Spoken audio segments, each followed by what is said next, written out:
మీ ఏం IT AI job అయితే join next it challenge. Job తెచ్చుకోండి, 5 లక్షలు తీసుకోండి.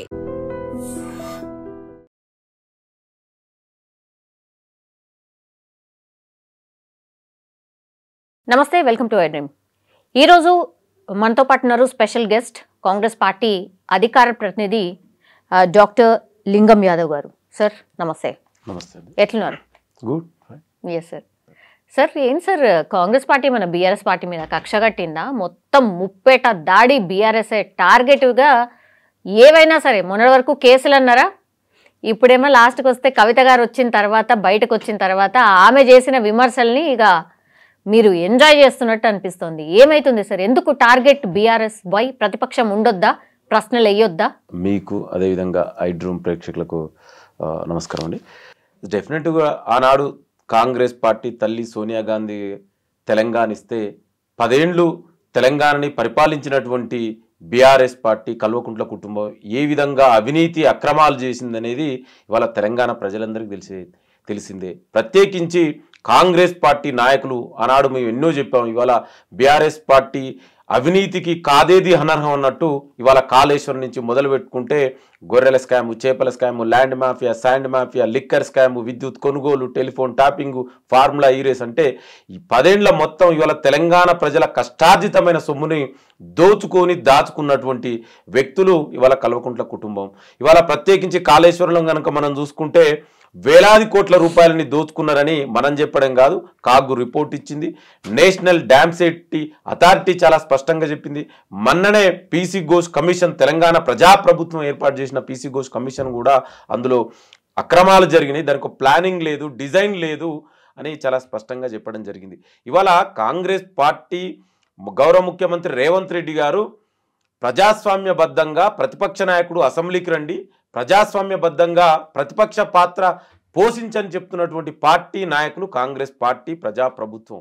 ఇవాళ వాళ్ళు చేసినటువంటి అవినీతి అక్రమాల వల్ల ఇవాళ తెలంగాణ ప్రజలకు ముఖం చూపించుకోలేక ఫామ్ హౌస్లో దాక్కున్నటువంటి వ్యక్తి కేసీఆర్ గారు. 22 నెలలు అవుతున్నది, ఇట్లా మాటలు తప్పించి కాంగ్రెస్ పార్టీ చర్యలేవి అని అడుగుతున్నారు సార్. నేను అదే అంటున్నాండి. ఇవాళ కాంగ్రెస్ పార్టీ మా ప్రజాప్రభుత్వం ముఖ్యమంత్రి రేవంత్ రెడ్డి గారు డాక్టర్ బాబాసాహెబ్ అంబేద్కర్ రాసిన భారత రాజ్యాంగాన్ని, ప్రజాస్వామ్యం మీద, చట్టాల మీద, న్యాయ వ్యవస్థల మీద నమ్మకం ఉన్న పార్టీ ప్రభుత్వం. ఇవాళ గతంలో కేసీఆర్ చేసినట్టు ఇవాళ మిడ్ నైట్ దర్వాజా తలుపులు బలగొట్టి ప్రతిపక్ష నాయకులు అరెస్ట్ చేసినట్టు మేము ఆ విధంగా చెయ్యం. ఎందుకంటే మాకు ప్రజాస్వామ్యం మీద నమ్మకం ఉంది. ఏదైనా కూడా ఇవాళ చట్ట ప్రకారం, న్యాయ ప్రకారం ఎంక్వైరీ చేసి ఎంక్వైరీ తర్వాత ఇవాళ చర్యలు ఉంటాయి తప్ప ఇవాళ వాళ్ళు చేసిరని ఆ విధంగా చేయం కదా. ఇవాళ బీజేపీ అట్లా చేసింది, బీఆర్ఎస్ గతంలో చేసింది, మేము ఆ విధంగా చేయం. ఏదైనా చట్ట ప్రకారం. అందుకే ఇవాళ చట్ట ప్రకారం ఎంక్వైరీ నడుస్తుంది కదా. ఇవాళ పీసీ ఘోష్ కమిషన్ ఎంక్వైరీ చేసిన దాన్ని క్యాబినెట్ ఆమోదించి ఇవాళ అసెంబ్లీలో తీర్మానం ద్వారా సిబిఐకి పంపించాం. ఇవాళ లెట్స్ సిబిఐ ఎంక్వైరీ చేయండి.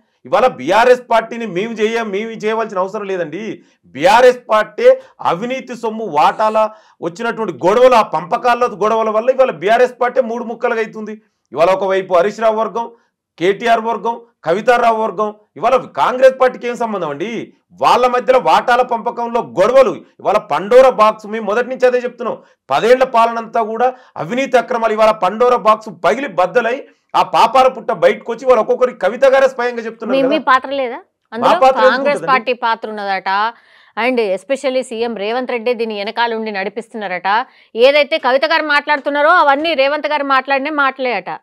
నేనేమన్నా, ముఖ్యమంత్రి రేవంత్ రెడ్డి గారు మొన్ననే చాలా స్పష్టంగా చెప్పారు, మేము ఉండవలసిన అవసరమే ఉంది. నేను అదే చెప్తున్నా. వాళ్ళ పండోరా బాక్స్ బయటపడి వాళ్ళ అవినీతి వాటాల పంపకంలో తేడాలు రావడం వల్ల ఇవాళ వాళ్ళు మాట్లాడుతున్నారు. ఇవాళ కేసీఆర్ ఆనాడు ముఖ్యమంత్రిగా 10 ఏళ్ళుగా ఫెయిల్ అయినాడు. ప్రతిపక్ష నాయకుడు ఇవాళ 20 నెలలుగా అసెంబ్లీకి రాకుండా ప్రతిపక్ష నాయకుడు బాధ్యతగా ఫెయిల్ అయ్యిండు. ఇవాళ ఒక తండ్రి ఫాదర్గా కూడా ఫెయిల్ అయినటువంటి వ్యక్తి కేసీఆర్. ఇవాళ వాళ్ళ వాటాల పంపకంలో జరుగుతున్నటువంటి కుటుంబ కలహాలను ఇవాళ తెలంగాణ సమాజానికి ఏం సంబంధం అండి? తెలంగాణ ప్రజలకు ఏం సంబంధం అండి? వాళ్ళ వాటాల పంపకం తీసుకొచ్చి మొత్తం తెలంగాణ మీద రుద్దడం. ఇవాళ కేసీఆర్ పాత్ర ఉంది. ఇవాళ కవిత గారు ఈ విధంగా మాట్లాడడం వెనుక కేసీఆర్ ఉన్నాడు. ఇవాళ హరీష్ రావు గారిని ఇవాళ బీఆర్ఎస్ పార్టీ నుంచి పంపించడం కోసం వాళ్ళు ఆడుతున్నట్టు ఇదంతా కల్వకుంట్ల కుటుంబ డ్రామా నడుస్తుంది. ఎవరిని పంపించడానికి? హరీష్ రావుని బీఆర్ఎస్ పార్టీ నుంచి. ఇవాళ మీరు ఒకసారి గమనించండి. ఇవాళ కేసీఆర్ ఫామ్ హౌస్ కే పరిమితమైండు. ఇవాళ ప్రధాన ప్రతిపక్ష నాయకుడు కేటీఆర్ ఆ క్యాపబిలిటీ లేదు. ఇవాళ కేటీఆర్ వర్గం, హరీష్ రావు వర్గం, కవితారావు వర్గం, ఈ వర్గాల మధ్యలో ఆధిపత్య ధోరణిలో జరుగుతున్నటువంటి ఈ పోరాటంలో హరీష్ రావు గారిని పంపించడం కోసం, సైడ్ లైన్ చేయడం కోసం కేసీఆర్ కవిత ద్వారా బాణాన్ని ఎక్కిపెట్టి హరీష్ రావుని పంపించాలని చూస్తున్నారు. వాళ్ళ కుటుంబ కలహాలండి. నేను అదే చెప్తున్నా, ఇవాళ కాంగ్రెస్ పార్టీకి కానీ, తెలంగాణ ప్రజలకు కానీ, తెలంగాణ సమాజం కానీ, తెలంగాణకి ఎలాంటి సంబంధం లేనటువంటి ఇదంతా కూడా ఇవాళ ప్రత్యేకించి ఇవాళ కాళేశ్వరంలో అవినీతి బయటపడ్డది. ఇవాళ దాని ద్వారా ఇవాళ సిబిఐకి అప్పగించడం జరిగింది. దీన్ని డైవర్ట్ చేయడం కోసం ఆడుతున్నటువంటి ఇదంతా కూడా కల్వకుంట్ల కుటుంబ డ్రామా కంపెనీ ఆడిస్తున్న నాటకంలో భాగంగానే ఇవాళ కవిత గారు ఆ విధంగా మాట్లాడుతున్నారు. యాక్చువల్లీ కవిత గారు ఏం చెప్తున్నారంటే హస్తగతం చేసుకుంటారు పార్టీ, నాన్న మీరు చూడండి అని తను చెప్తుంది. హరీష్ రావు ఇంకా సంతోష్ రావు గారు హస్తగతం చేసుకుంటారు బీఆర్ఎస్ పార్టీని, మీరు మేల్కోండి చూడండి అని తను చెప్తుంది. మీరేమో అసలు హరీష్ రావునే ఎలగొట్టడానికి ప్లాన్ జరుగుతుంది అని మీరు అంటున్నారు. ఏం ప్రజలు పిచ్చోలా సార్? ఏంది ఇవి అండి? ఇవాళ 10 ఏళ్లుగా ముఖ్యమంత్రిగా చేసినటువంటి వ్యక్తి కేసీఆర్, ఆయన మంత్రివర్గంలో మినిస్టర్గా చేసినటువంటి వ్యక్తి హరీష్ రావు గారు. ఇవాళ ముఖ్యమంత్రికి సంబంధం లేకుంటే ఇవాళ కవిత గారు ఏమన్నది, వేలాది కోట్లు ఎట్లొచ్చినాయి హరీష్ రావు గారికి? ఇప్పుడు మీరే చూసారు, 100 కోట్ల ఫామ్ హౌస్ అండి, 750 కోట్ల farm house. I can't even believe. హైదరాబాద్లో అంత పెద్ద ఫామ్ హౌజులు, గెస్ట్ హౌజులు, విల్లాలు, 200 ఎకరాల పైగా ఎకరాల భూములు, ఇవన్నీ ఎట్లొచ్చినాయండి? కవిత గారే చెప్పారు కదా. మరి నేనేమంటున్నా అంటే, దీనికి సూత్రధారుడు, పాత్రధారుడు హరీష్ రావు అయితే సూత్రధారుడు కేసీఆర్ కదా. కేసీఆర్ మరి ముఖ్యమంత్రి కదా. ఇవాళ మరి ఆయన నిన్న కవిత గారు ఏమన్నారు, ఈయన అవినీతి ఆరోపణ వల్లనే ఇరిగేషన్ మినిస్టర్ తీసిండు. మరి తర్వాత ఇరిగేషన్ మినిస్టర్ ఎవరి దగ్గర ఉందండి? అంటే ఇవన్నిటికీ ఎడ్డు కేసీఆర్ కదా, ముఖ్యమంత్రి కదా. ఆయన మంత్రివర్గంలో మంత్రిగా ఉన్నటువంటి హరీష్ రావే ఇన్ని వేల కోట్ల అవినీతి చేస్తే, మరి ఈ అవినీతి మొత్తానికి నాయకుడైనటువంటి ముఖ్యమంత్రిగా పనిచేసిన ఆనాటి కేసీఆర్ ఎంత అవినీతి చేయాలండి? అంటే మనం అర్థం చేసుకోండి. ఇవాళ తెలంగాణ సమాజం అంతా అదే మాట్లాడుకుంటారు. హరీష్ రావు దగ్గర ఇన్ని వేల కోట్లు వెళ్తే మరి కేసీఆర్ దగ్గర ఎన్ని ఉంటాయి? అందుకే ఇదంతా ఫ్యామిలీ డ్రామా, వాటాల పంపకంలో వచ్చిన తేడాలలో భాగంగానే ఈ గొడవలు స్టార్ట్ అయినాయి. ఇవాళ డెఫినెట్ కూడా తెలంగాణ సమాజం అందరూ అర్థం చేసుకుంటారు. అంటే వాళ్ళ 10 ఏళ్ల పాలన ఎంత అవినీతి అక్రమాలు జరిగింది. ఇవాళ సంతోష్ రావు నిన్న చెప్పారు చాలా స్పష్టంగా, చివరకు మొక్కల పేరు మీద కూడా ఎన్ని వేల కోట్లు దోసుకున్నారు, ట్రాక్టర్ల పేరు మీద ఎన్ని వేల కోట్లు దోసుకున్నారు. వీళ్ళ ఆస్తులు ఎట్లొచ్చినాయి? 2014 కంటే ముందు కేసీఆర్ ఫ్యామిలీ, హరీష్ రావు, సంతోష్ రావు, కేటీఆర్, కవితారావు, వీళ్ళ ఆస్తులు ఎంత? ఇవాళ వాళ్ళ ఆస్తులు ఎంత? ఈ ఎక్కడి నుంచి వచ్చినండి? తెలంగాణ ప్రజల కష్టార్జితమైన సొమ్ము కదా. దీనిపై ఇవాళ ఇదే కేసీఆర్ అప్పుడు ఆనాడు ఏమన్నాడు, 80,000 పుస్తకాలు చదివిన చీఫ్ ఇంజనీర్ అయినటువంటి కేసీఆర్ రక్తము నా చెమట చుక్కబెట్టి కాళేశ్వరం కట్టిన అన్నారు. మరి ఇవాళ అదే కాళేశ్వరంలో నాకు సంబంధమే లేదు, నేనెందుకు కట్టిన అంటున్నాడు. మరి గతంలో ఆయన ఏం చెప్పిండు కదా, నేనే అన్నాడు కదా, మా కాళేశ్వరం నా మానస పుత్రిక అన్నాడు. మరి ప్రపంచంలో కడుతుంటేనే కూలిపోయిన ప్రాజెక్ట్ ఎక్కడన్నా ఉందా అండి? ఇవాళ కాళేశ్వరానికి కర్త కర్మక్రియ కేసీఆరే కదా. ఇవాళ అంటే అవినీతి ఒక హరీష్ రావు ఎట్లా చేస్తారు, మరి కేసీఆర్ పాత్ర కూడా ఉంటుంది కదా. అందుకే చెప్తున్నా, ఇదంతా ఫ్యామిలీ ఆడుతున్నటువంటి డ్రామా. కల్వకుంట్ల కుటుంబం అంటేనే కరప్షన్ కుటుంబం ఇవాళ తెలంగాణ ప్రజలకు అర్థమైంది. అందుకే ఇవాళ కేసీఆర్ ముఖం చూపించుకోలేక ఫామ్ హౌస్ లో దాక్కుండు కదా. అసలు ఎందుకు సిబిఐకి ఎందుకు వాళ్ళ మీరే? సిబిఐ అసలు నమ్మకమైన సంస్థనా? అదొక జేబు సంస్థ, కేంద్రానికి సంబంధించిన జేబు సంస్థ అంటది. మళ్ళా తీసుకుపోయి సిబిఐకి ఎట్లా ఇస్తారు అనేది కూడా వీళ్ళు క్వశ్చన్ చేస్తున్నారు. That's right. గత 11 సంవత్సరాలుగా నరేంద్ర మోడీ ప్రధానమంత్రి అయిన తర్వాత ఈ దేశంలో రాజ్యాంగబద్ధ సంస్థలైనటువంటి సిబిఐ, ఈడీని, ఐటీని, చివరకు ఎలక్షన్ కమిషన్ ఆఫ్ ఇండియాను కూడా ఏ విధంగా బీజేపీ చెప్పు చేతుల్లో పెట్టుకుని నరేంద్ర మోడీ ఆడిస్తున్నటువంటి వ్యవహారం మనందరం చూస్తున్నాయి. అయితే ఇక్కడ ఇవాళ ప్రత్యేకించి ఈ కేసుకు సంబంధించి ఇది అంతర్రాష్ట్ర వ్యవస్థ. ఎందుకంటే మహారాష్ట్ర కూడా ఇన్వాల్వ్ అయింది. వ్యాప్కో సంస్థ చైర్మన్ రాజేంద్ర గుప్తా మన్ననే అవినీతి ఆరోపణలకు 100 కోట్లు దొరికినాయి. ఇవాళ స్టేట్ సంబంధించినటువంటి ఏజెన్సీలు ఇవాళ పక్క రాష్ట్రాలకు పోయి చేయలేవండి. సో అందుకే ఇవాళ దీంతో పాటు ఇదే బీజేపీ నాయకులు గతంలో ఏమన్నారు, సిబిఐకి అప్పగించామన్నారు. ఇవాళ అందుకే కాంగ్రెస్ ప్రజాప్రభుత్వం, ప్రతిపక్ష ఇవాళ అధికార పార్టీగా కాంగ్రెస్ ఉంది, ప్రతిపక్ష పార్టీగా బీఆర్ఎస్ ఉంది. ఇవాళ ఒక నిష్పక్షపాతంగా ఎంక్వైరీ జరగాలి. ఇవాళ బీజేపీ నాయకులే గతంలో డిమాండ్ చేశారు. అంతరాష్ట్ర వ్యవహారాలకు సంబంధించినటువంటి ఇందులో వ్యవహారం ఉంది. అందుకే సిబిఐకి అప్పగించడం. నేనేమంటున్నట్టే ఇవాళ సిబిఐ కూడా తన చిత్తశుద్ధిని నిరూపించుకోవాలి. ఇవాళ 11 సంవత్సరాలుగా అటానమస్ కోల్పోయి ఒక అచేతన వ్యవస్థలో ఉన్నటువంటి పనిచేస్తున్నటువంటి సిబిఐ ఈ కేసు ద్వారా అయినా నీ యొక్క చిత్తశుద్ధిని రాజ్యాంగబద్ధ సంస్థ సిబిఐ నిరూపించుకోవాల్సిన అవసరం, బాధ్యత కూడా ఇవాళ సిబిఐకి ఏర్పడింది. అవును, హోంశాఖ ఇప్పుడు దానికి అనుమతి తెలపాలి. అవునా? హోంశాఖ అనుమతి తెలుపుతుంది అనుకుంటున్నారా?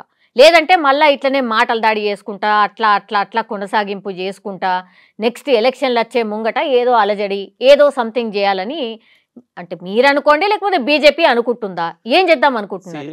ఇవాళ కాంగ్రెస్ బాధ్యతగా మేము ఒక చట్టబద్ధంగా ఒక కమిషన్ ఏర్పాటు చేసి ఆ కమిషన్ రిపోర్ట్ ద్వారా అసెంబ్లీ తీర్మానం ద్వారా కేంద్రానికి సిబిఐకి అప్పగించడం జరిగింది. ఇవాళ సిబిఐ బాధ్యత అండి. ఇదే బీజేపీ నాయకులు కూడా గతంలో ఇదే అమిత్ షా వచ్చి అన్నాడు, కావాలంటే మీకు అంత ఎవిడెన్స్ నేను చూపిస్తాను. ఇదే బీజేపీ జాతీయ అధ్యక్షుడు జేపీ నడ్డా గారు హైదరాబాద్కి వచ్చి కాళేశ్వరం ఏటీఎంగా మారింది కల్వకుంట్ల కుటుంబానికి అన్నాడు. మరి ఇవాళ ఆ బాధ్యతను మీరు సిబిఐ ఎంక్వైరీ చేయండి, ఎంక్వైరీ చేసి నిజాలు తేల్చండి.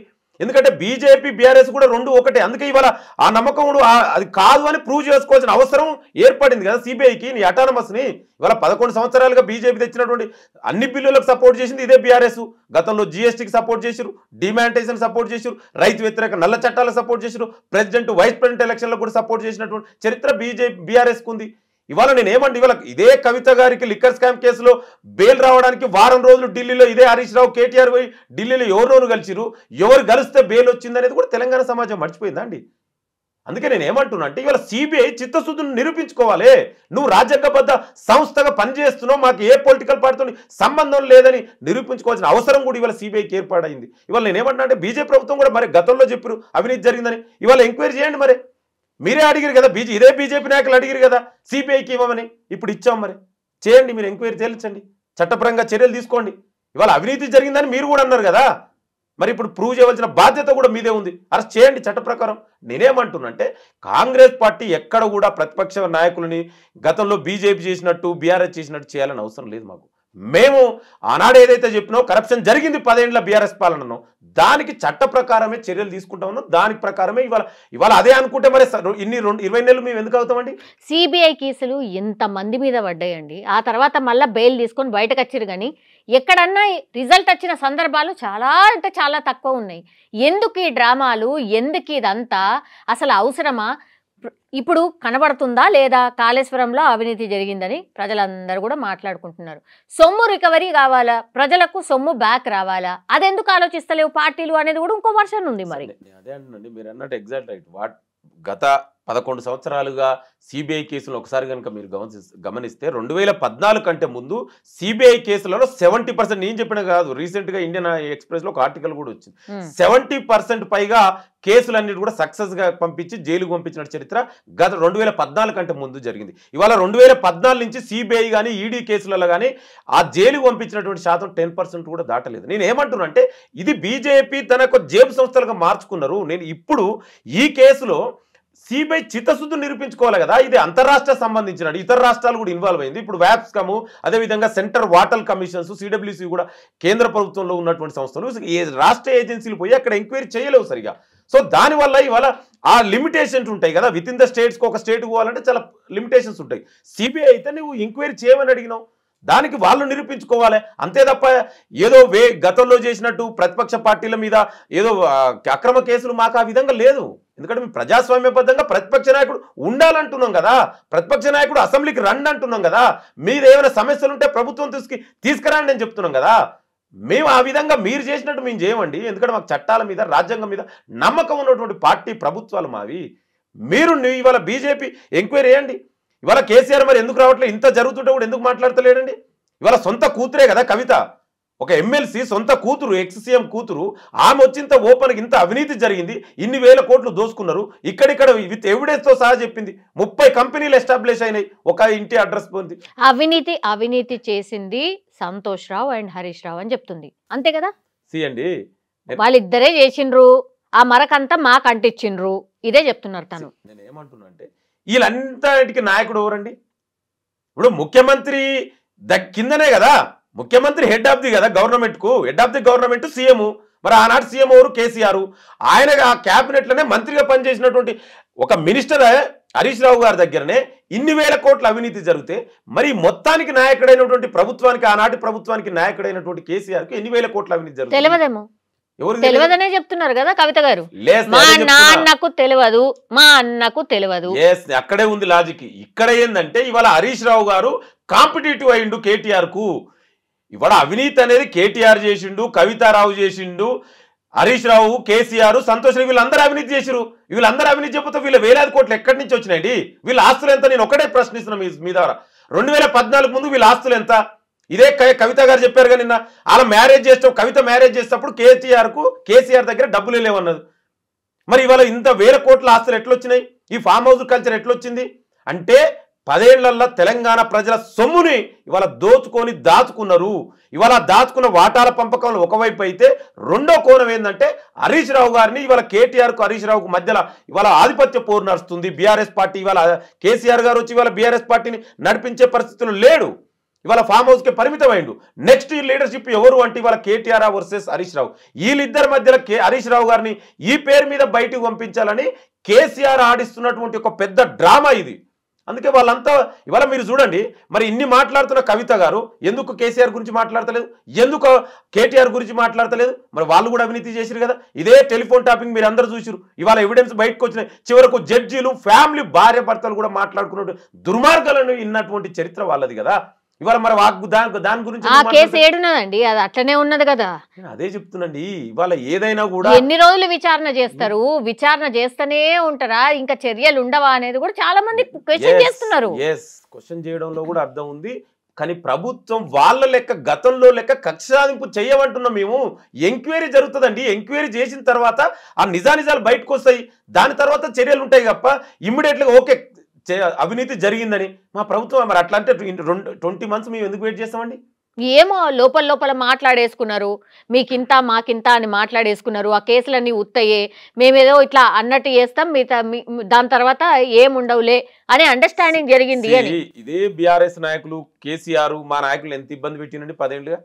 ప్రధానంగా ఆనాడు ప్రతిపక్ష నాయకుడుగా పీసీ ప్రెసిడెంట్గా ఉన్నటువంటి రేవంత్ రెడ్డి గారిని ఏం చేసి చివరకు ఎన్ని కేసులలో ఇరికించి ఒక చిన్న డ్రోన్ కేసులో కూడా బెయిల్ రాకుండా చేసినటువంటి చరిత్ర వాళ్ళండి. మిడ్ నైట్ దర్వాజా తలుపులు వాళ్ళగొట్టి బెడ్రూమ్ కూడా పోయినటువంటి చరిత్ర వాళ్ళు. ఎంతో మంది ఉద్యమకారులకి చివరికి కోదండరామ్ లాంటి ఉద్యమకారుని కూడా అరెస్ట్ చేసినటువంటి చరిత్ర వాళ్ళది. గద్దర్ లాంటి వ్యక్తిని కనీసం అపాయింట్మెంట్ అయినటువంటి చరిత్ర వాళ్ళే. వాళ్లకు కాంగ్రెస్ పార్టీకి ఎక్కడ పోలికండి? వాళ్ళ అవినీతి అక్రమాలు వేడా ఇవాళ కాంగ్రెస్ ప్రజాప్రభుత్వం ప్రజాపాలన ఒక స్వేచ్ఛాయుత వాతావరణంలో ప్రజాస్వామ్యబద్ధంగా ఇవాళ పరిపాలన జరుగుతుంది. మంత్రులు ముఖ్యమంత్రి స్వేచ్ఛగా ఉన్నారు. ఇవాళ ప్రజలకు మేమిచ్చినటువంటి వాగ్దానం అమలు చేసుకుంటూ ఇవాళ ప్రజా పరిపాలన ఒకవైపు, గత బీఆర్ఎస్ పాలన నియంతృత్వ పాలనకు ఆ కంపారిజన్ ప్రజలే చేస్తున్నారు కదా.